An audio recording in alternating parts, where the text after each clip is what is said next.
एक 30 से 35 साल का आदमी रोजी रोटी के तलाश में अपने परिवार के जिम्मेदारियों के चलते अपने गांव को छोड़ के दिल्ली शहर आता है और यहाँ आने के बाद एक कंपनी में नौकरी करने लगता है।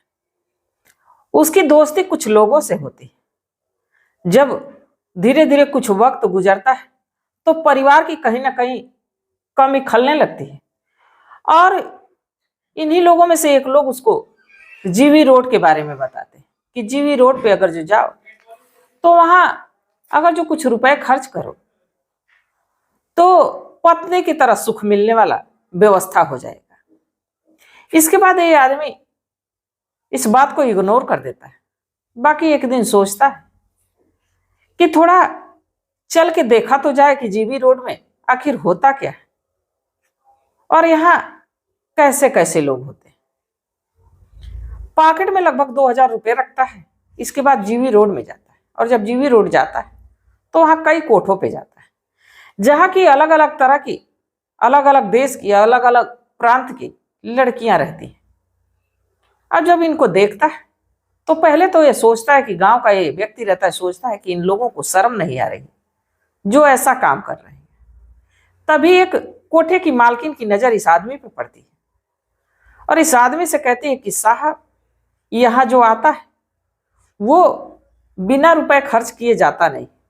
इसके बाद से उसके पॉकेट में हाथ डालती, पैसे निकाल लेती और उसको एक कमरे में धक्का देते हुए कहती कि नैना, इसे संभाल लेना। बाकी जैसे ही उस कमरे में वो आदमी जाता है कुछ ऐसा होता है जिसकी कल्पना कोई कर ही नहीं सकता। तो आखिरकार ये आदमी कौन था, कहाँ का था और आखिर उस कोठे पे उसके साथ ऐसा क्या हुआ, तो इस कहानी को जानने के लिए हमारे साथ वीडियो में अंत तक बने रहिएगा। नमस्कार, मैं सावित्री यादव यस के क्राइम कथा में आप सभी का स्वागत करती हूँ। उम्मीद है यस के क्राइम कथा की सारी फैमिली अच्छी होगी, अपना ख्याल रख रही होगी। आज जिस सच्ची कहानी को मैं लेके आप लोगों के बीच हाजिर हूँ, ये कोई कहानी नहीं है किसी की आप बीती और किसी मेरे भाई ने, किसी मेरे मित्र ने शेयर किया, तो मैंने सोचा कि इस कहानी को आप लोगों को सुनाना चाहिए, आप लोगों को बताना चाहिए। तो इस कहानी की शुरुआत करूं उससे पहले जितने भी हमारे भाई बहन हैं, जितने भी हमारे दोस्त मित्र हैं, सबसे रोज की तरह यही गुजारिश है कि अभी तक आप लोगों ने चैनल को सब्सक्राइब नहीं किया है तो चैनल को सब्सक्राइब कर लीजिए, घटना को ज्यादा से ज्यादा शेयर करिएगा।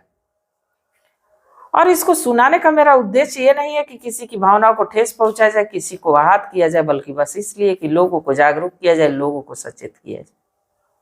तो चलिए ज्यादा बात ना करते हैं, आज की कहानी की शुरुआत करते हैं।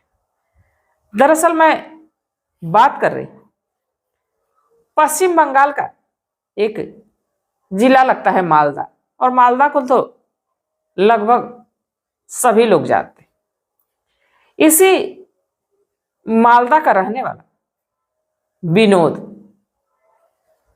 जो कि अपने परिवार की जिम्मेदारियों के चलते वो मालदा में ही एक कंपनी में नौकरी करता है।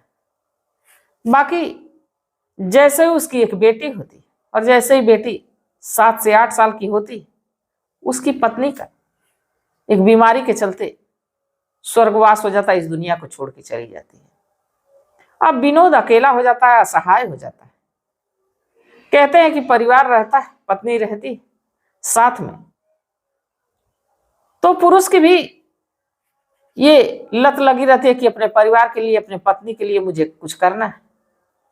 अब विनोद दारू शराब का आदी हो जाता है और उसको अपनी जिम्मेदारी तक समझ में नहीं आती कि मेरी पत्नी के जाने के बाद एक बेटी की जिम्मेदारी।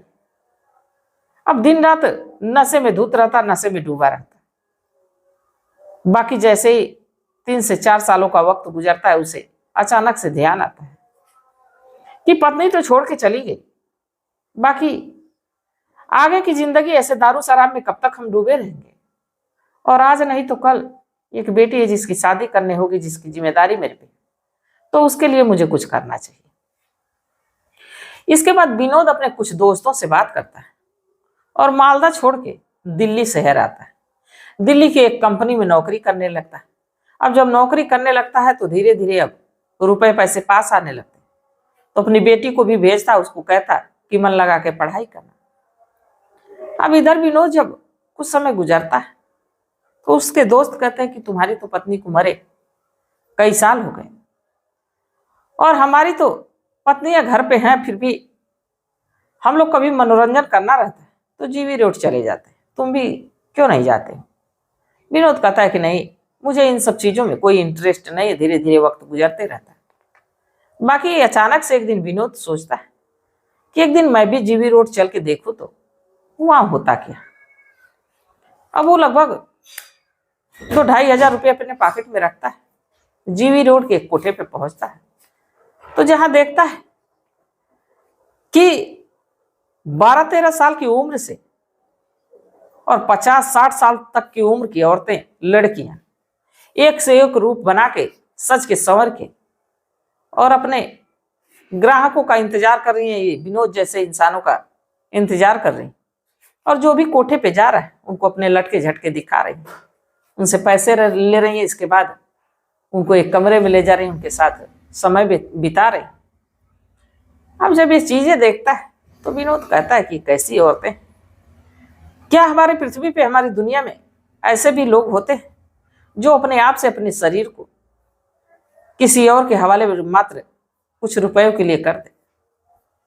अब इन्हीं बातों को देख के वो कोठे दर कोठे घूमने लगता है। तभी एक कोठे की मालकिन की नजर विनोद पे पड़ती है और जब विनोद पे पड़ती है तो कहती है, साहब यहाँ अगर जो कोई आता है तो ऐसे ही नहीं चला जाता, जरूर कुछ ना कुछ खर्च करके ही जाता है। अब इतना कहते हुए विनोद के गले में अपना हाथ डालती, लिपटती और उसे चोचलेबाजी करने लगती है। इसके बाद उसके पॉकेट में हाथ डाल के उसके सारे रुपए निकाल लेती है और तभी एक कमरे में वो धक्का देती है। धक्का देते हुए कहती कि नैना, साहब को बढ़िया से खुश कर देना। अब जैसे ही उस कमरे के भीतर जाता है, कमरा बिल्कुल अंधेरा है, कुछ देर में लाइट जलती, सामने पलंग पे एक महिला जिसकी उम्र लगभग 30 से 35 साल। अब वो महिला कहती है कि साहब इतना संकोच क्यों कर रहे हैं, हमें तो नहीं लगता कि तुम अभी छोटी उम्र के लड़के हो और इन सब चीजों के बारे में जानकारी नहीं, तो इतना नौटंकी करने की क्या जरूरत है, जो करने आए हो करो और यहां से चलता बनो। अब जैसे ही ये बात सुनता है विनोद कुछ देर तो खड़े होकर सोचता है, इसके बाद मुस्कुराते हुए आके पलंग पे बैठता है और नैना से बातचीत करने लगता है। नैना को जो कि पूरे गौर से निहारने लगता है। बाकी नैना के गाल पे एक बड़ा सा मासा रहता है, तिल रहता है, उसको लगातार कंटिन्यू वो देखता रहता है और आज वो नैना के साथ कुछ करता नहीं है, लौट जाता है, कुछ घंटे बिताता है, बातचीत करता है, चला जाता है। बाकी जब जाता है तो उसे ना जाने क्यों किसी और की याद आती रहती है। अपने गांव कुछ दोस्तों को फोन करता है और पूछता है कि ऐसा है कि जो प्रतिमा हम लोगों के साथ पढ़ती थी 4-5 में, क्या वो घर छोड़ के गई तो वापस फिर मिली? तो कुछ लोगों ने कहा कि नहीं, उसका तो कोई अता पता नहीं, हमें लगता है कि कोई उसको कहीं मार काट फेंक दिया। अब जब ये बात सुनता है विनोद तो बार बार अब प्रतिमा को याद करने लगता है और उन्हीं वक्त में वो खो जाता है जब वो 4-5 में पढ़ता था।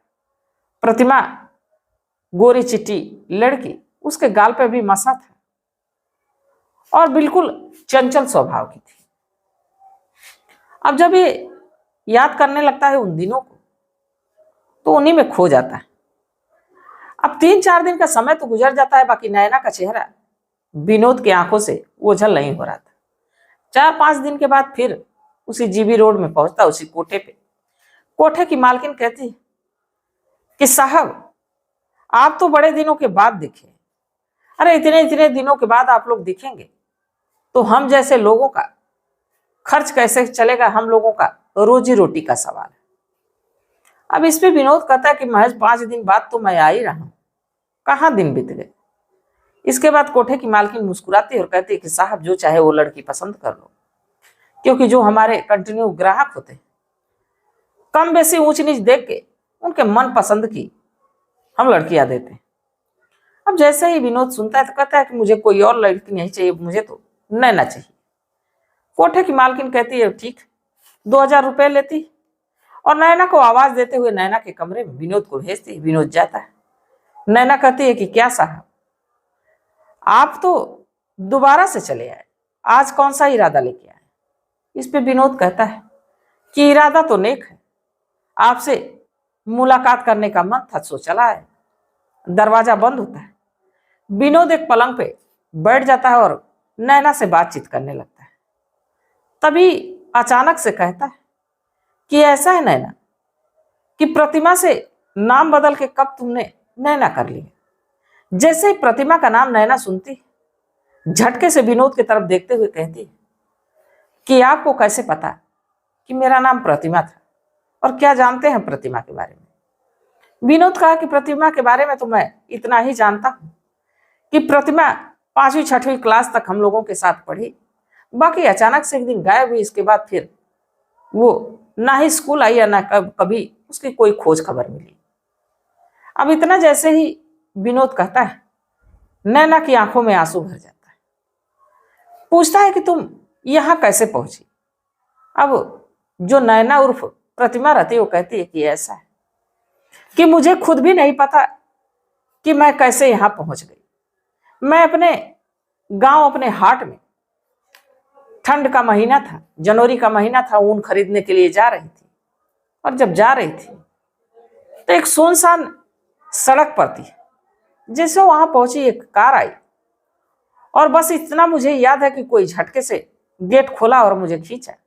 इसके बाद जब मेरी आंख खुली तो मैं कोठे पे मिली और लगभग 3 से 4 महीने तक मैं सूरज की रोशनी तक देखी नहीं थी। इसके बाद यही मेरी जिंदगी बन गई। इसी काम में मुझे ढकेल दिया गया। पहले तो मैं इस काम के लिए तैयार नहीं होती थी तो मारा जाता था, पीटा जाता था। अब तो तक खाना नहीं मिलता था। बाकी अब जब जान गई मैं कि यहां से मैं निकल नहीं सकती तो इसी को अपनी जिंदगी बना ली और ऐसे ही माहौल में ढलती चली। जब तक हमारी उम्र 30 साल की थी तब तक तो मैं कोठे से जब भी किसी काम से जाती थी तो मेरे साथ कई लोग जाते थे, मेरे पे खास नजर रखी जाती है। अब तो थोड़ा बहुत मैं बाहर निकल भी जाती हूँ। लोग अब कब ध्यान देते हैं क्योंकि अब हमारी उम्र ढल चुकी है, अब हमें पूछेगा ही कौन। इस पे विनोद कहता है कि ऐसा है कि अगर जो मैं तुम्हें यहां से निकालना चाहूं तो तुम निकल सकती हो। इस पे नैना कहती है कि मैं यहां से निकल के करूंगी क्या? हमारे घर वाले अच्छे हैं, कैसे हैं? वो लोग मुझे इस हाल में एक्सेप्ट करेंगे कि मैं एक धंधा करने वाली? विनोद कहा कि उन लोगों की तो मुझे नहीं पता। हाँ, हाल चाल मिलती रहती है, सब लोग ठीक है।